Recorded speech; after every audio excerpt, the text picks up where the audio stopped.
चलिए नाउन का जो प्रैक्टिस हमें करना है वो प्रैक्टिस अब हम कर देते हैं। हमने ये तो जान ही लिया है कि सिंगुलर नाउन के साथ हम लोग इज का यूज करते हैं और प्लूरल नाउन के साथ हम लोग आर का यूज करते हैं।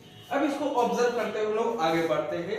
आपके सामने टोटल 25 क्वेश्चंस दिए गए हैं जो कि उसी नाउन से रिलेट करते हैं।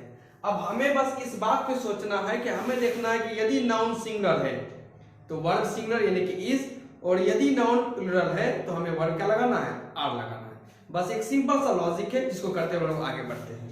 अब इसी में और ध्यान रखिएगा, जरा सेंटेंस को पढ़ते भी जाइएगा, आगे आपको बेहतरी मिलेगा। ओके चलिए, तो क्वेश्चन का कह रहा है कि fill in the blanks with is और आर, यानी कि आपको जो 25 क्वेश्चन दिए गए हैं उसमें से आपको इज और आर को फिल करना है। तो फर्स्ट क्वेश्चन क्या कर रहा है, जरा उसे पढ़ लेते हैं। पहला क्वेश्चन ये कहा गया है कि रुचि डैश 10 years old। यहां रुचि के बारे में बताया गया है कि रुचि 10 वर्ष की है, यानी कि रुचि की एज बताई गई है। अब रुचि यदि आप ध्यान रखिएगा तो ये नाउन है, क्योंकि ये नाम है और नाम यह सिंगुलर है। नाम क्या है, सिंगुलर, क्योंकि ये एक ही नाम है। और यदि नाउन सिंगुलर हो तो या नाउन सिंगुलर हो तो हम लोग वर्ब क्या लगाते हैं, वेरी गुड, इज का यूज करते हैं। यहां होगा इज। तो सेंटेंस आपका बनता है कि Ruchi is 10 years old। Next question आते हैं, These flowers dash very pretty। यहां से भी आप सोच रहे हैं These flowers dash very pretty, तो यहां फ्लावर्स नाउन है और फ्लावर सिंगुलर होता है, लेकिन फ्लावर में जब एस लगा दिया जाता है तो आपका वर्ड बनता है फ्लावर्स। इसका मतलब होता है एक से ज्यादा फ्लावर, यानी कि यह प्लूरल हो गया, तो प्लूरल के साथ हम लोग क्या लगाएंगे, आर। तो सेंटेंस क्या बना आपका, These flowers are very pretty, यानी कि जो ये मेरे आसपास जो बहुत सारे फ्लावर्स हैं वो बहुत प्रीटी यानी कि सुंदर और अच्छे लग रहे हैं। तो these flowers are pretty। Next sentence की हो जाए तो the two schools dash close to each other। दो विद्यालय की यहाँ बात किया जा रहा है, एक नहीं विद्यालय, कितने विद्यालय हैं, दो विद्यालय, और उनके बारे में क्या कहा गया, क्लोज टू ईच अदर। यहाँ क्लोज का मतलब ये नहीं कि बंद होना होता है, यहाँ क्लोज का मतलब बहुत ज्यादा पास है। ओके, जैसे क्लोज फ्रेंड्स हम लोग कह सकते हैं, जिगरी दोस्त के लमसम हम कह सकते हैं, जो दोस्त आस पास में बहुत सारी नजदीकियां हो। यहाँ कहा गया है कि जो दो स्कूल्स है ना, क्लोज टू ईच अदर, वो एक दूसरे के पास है। तो स्कूल से यहाँ प्लूरल हो चुका है, तो इसके अकॉर्डिंग हम लोग क्या लगाएंगे, आर। तो सेंटेंस बना the two schools are close to each other. यहाँ यदि हम लोग देखें तो math dash not very difficult subject, यानी कि यहाँ मैथ के बारे में कहा गया है कि मैथ जो है वो डिफिकल्ट सब्जेक्ट नहीं है, यानी कि जितना हम लोग मान के चलते हैं कि वो डिफिकल्ट सब्जेक्ट है, बहुत सारे बच्चों यदि ये बच्चे ये मान के चलते हैं, ऐसी बात नहीं है। यदि किसी पर भी आप कंसंट्रेट करें, फोकस रखें, टाइम दें और समझने की कोशिश करें तो हर सब्जेक्ट इजी बन सकता है, ध्यान रखिएगा। तो मैथ यहाँ क्या है, सिर्फ सब्जेक्ट तो बहुत सारे हैं, लेकिन यहाँ सिर्फ एक ही सब्जेक्ट के बारे में बात किया जा रहा है, तो यहाँ लगेगा इज। तो सेंटेंस हमारा बनता है math is not very difficult subject. Next आ जाते हैं, डिनर डैश रेडी। अब डिनर हम लोग समझते हैं, रात में जो हम लोग खाना खाते हैं उसे हम लोग क्या करते हैं, डिनर करते हैं, यानी सोने से पहले। तो कहने का यहाँ सेंटेंस कर रहा है कि डिनर तैयार है, तो डिनर यहाँ सिंगुलर है, इसके साथ क्या लगाएंगे, इज, डिनर इज रेडी।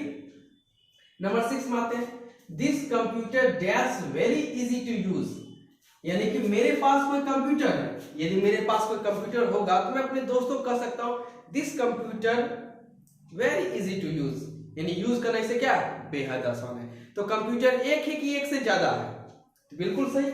यदि कंप्यूटर एक से ज्यादा होता तो यहां कंप्यूटर सो लिखा होना चाहिए था, लेकिन कंप्यूटर है यानी कि यह सिंगुलर है, इसके साथ हम लोग इज का यूज करेंगे। तो सेंटेंस क्या बनता है, this computer is very easy to use. आगे आए तो नेक्स्ट 7 नंबर में, all the windows dash open. Window का मतलब होता है खिड़की, और विंडो में जब हम लोग एस लगा देते हैं तो वो बन जाता है प्लूरल, यानी उसको हम लोग कहते हैं विंडोज। तो कहा गया है कि जितनी भी खिड़कियां हैं सब की सब क्या है, खुली हुई है। तो हमारा यहाँ सब्जेक्ट कौन है, विंडोज, और वो सिंगुलर या प्लूरल, तो प्लूरल, क्योंकि एक से ज्यादा खिड़की है, तो यहाँ हम लोग क्या लिखेंगे, आर का यूज करेंगे। तो सेंटेंस हमारा बनता है कि all the windows are open. Number 8 sentence को पढ़िए तो उसमें लिखा गया है Adarsh and Aayansh dash neighbours. अब एक यहाँ आदर्श है और एक यहाँ आयांश है और उनके बारे में कहा गया है कि दोनों पड़ोसी हैं, नेबर्स। अब यहाँ पे आपका सब्जेक्ट यानी कि नाम कितना है, नाम 2 हो चुका है, एक आदर्श है और एक आयांश है। तो 2 नाम हुआ यानी कि प्लूरल, तो इसके साथ वर्ब क्या लगाएंगे, आर का। तो Adarsh and Aayansh are neighbours. His hair dash curly. अब किसी लड़के को बाल को मैंने देखा तो मैंने अपने दोस्त को कहा हिज हेयर कर्ली, यानी कि उसके जो बाल है वो कर्ली है, घुंघराल है जिसमें लट लगा हुआ रहता है। तो हेयर यहाँ सिंगुलर है, आपका ये नाउन है और ये सिंगुलर है, तो वर्ब क्या लगाएंगे, इज। तो his hair is curly. Rex dash a clever dog. अब यहाँ रेक्स तो नाम है, ध्यान रखिएगा, लेकिन रेक्स किसका नाम है, किसी लड़के का नाम है, लड़की का नाम है, किसका नाम है। बिल्कुल सही। सेंटेंस जब पढ़ेंगे तो आपको ध्यान में आएगा और आप ऑब्जर्व करते हैं रेक्स अ क्लेवर डॉग, यानी यहाँ रेक्स एक डॉग का नाम है। तो रेक्स तो नाम हुआ, तो नाम ये एक नाम है कि एक से ज्यादा नाम है, तो एक ही कुत्ता का नाम है, यानी कि क्या लगाएंगे, इज। तो Rex is a clever dog. Next sentence में आते हैं a duck is dash a kind of bird, यानी कि यहाँ डक के बारे में कहा गया और यदि आप यहाँ देखेंगे तो डक के पहले आर्टिकल ए लगा हुआ है, इसका मतलब होता है एक की बात की जा रही है। जब एक की बात की जा रही है तो सब सॉरी आपका वर्ड क्या लगेगा, इज। तो a duck is a kind of bird, और डक जो है एक प्रकार की पक्षी है या होती है, दोनों कह सकते हैं। Number 12 the playground dash full of people today. तो जो प्लेग्राउंड है, खेल का मैदान, वो आज लोगों से भरा हुआ, फुल ऑफ पीपल, लोगों से भरा हुआ है। किस दिन भरा हुआ है, तो टुडे यानी कि आज भरा हुआ है। तो यहाँ जो आपका प्लेग्राउंड नाउन है यह है सिंगुलर, नाउन सिंगुलर तो वर्ब तो आएगा इज। तो सेंटेंस आपका बनता है the playground is full of people today. Next आते हैं my house dash near the school. अब यहाँ हाउस आपका नाउन है, यहाँ कहा जा रहा है कि मेरा जो हाउस है, ये घर है, वह स्कूल के नजदीक है। तो हाउस ये सिंगुलर है, तो हाउस सिंगुलर है, तो यहाँ क्या लगाएंगे, इज। तो my house is near the school. This question dash too difficult, यानी कि मेरे सामने एक प्रश्न दिया गया जिसको मैं कह रहा हूं कि दिस क्वेश्चन टू डिफिकल्ट, यानी बहुत ज्यादा डिफिकल्ट है, मैं इसे सॉल्व नहीं कर सकता हूं। तो दिस क्वेश्चन, तो क्वेश्चन तो सिंगुलर है, क्योंकि इसका प्लूरल बनाने के लिए क्वेश्चन में हमें एस को ऐड करना पड़ता है, तो बनता है क्वेश्चंस, जो कि यहाँ हेड है, तो सिंगुलर है तो इज। तो this question is too difficult. Number 15 these questions dash too difficult. इसी 40 नंबर सेंटेंस में यहाँ क्वेश्चन सिंगुलर था, वहां कर दिया गया है प्लूरल। तो यहाँ आप गौर कीजिएगा, यहाँ लिखा हुआ है क्वेश्चंस, जो कि प्लूरल हो गया। तो जब आपका नाउन प्लूरल यानी आप वर्ड क्या लगाइएगा, आर लगाते हैं। तो these questions are too difficult. Number 16 these balloons dash very colourful.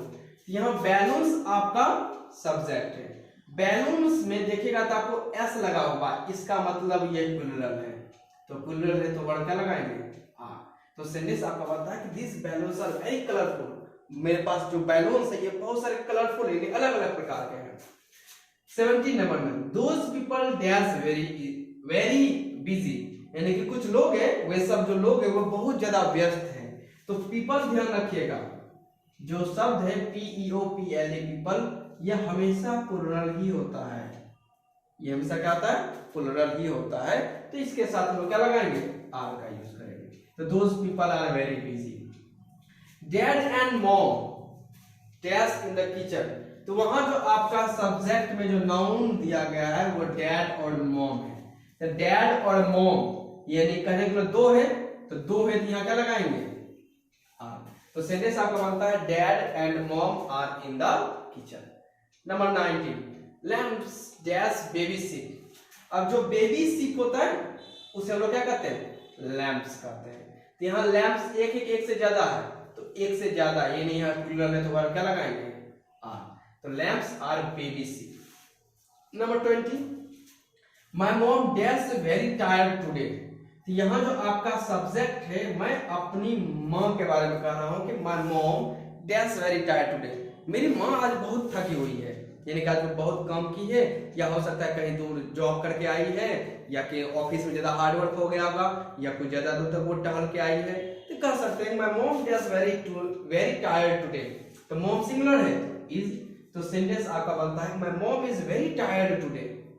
Number 21, our dog dash black, तो आवर डॉग, यहाँ तो डॉग तो सिंगुलर है, यानी कि हमारा जो कुत्ता है वो क्या है, ब्लैक है। तो डॉग तो एक ही कुत्ते के बारे में बात हो रहा है, एक ही कुत्ता है, यानी कि इज, तो सेंटेंस आपका क्या बनता है कि our dog is black. Number 22, computers dash very expensive, कि जो अब यहाँ ध्यान रखेगा कि एक से ज्यादा कंप्यूटर्स के बारे में बात की गई है, और एक्सपेंसिव का मतलब होता है महंगा, तो कंप्यूटर्स जो है बहुत महंगे हैं, तो कंप्यूटर यहाँ एक नहीं एक से ज्यादा का बात किया जा रहा है, इसलिए यहाँ क्या होगा तो computers are very expensive. The teacher dash tall, अब टीचर के बारे में कहा गया कोई टॉल है यानी कि लंबे हैं, तो यहाँ टीचर जो है ये सिंगुलर है, तो सिंगुलर है तो इसके साथ क्या लगाएंगे is, the teacher is tall. Number 24 में आते हैं, अमन एंड कश्यप, दो नाम यहाँ यूज किया गया, एक अमन है और एक कश्यप है, dash my best friends, sorry वहां दो नाम है तो यहाँ फ्रेंड्स होगा, गलती हो गया, तो अमन और कश्यप जो है मेरे बेस्ट फ्रेंड्स हैं, हाँ बेस्ट फ्रेंड्स है, तो अमन और कश्यप यहाँ दो नाम का यूज किया गया है, और यदि दो नाम है तो ये सिंगुलर नहीं है, क्या होगा प्लूरल, इसके साथ हम लोग लगाते हैं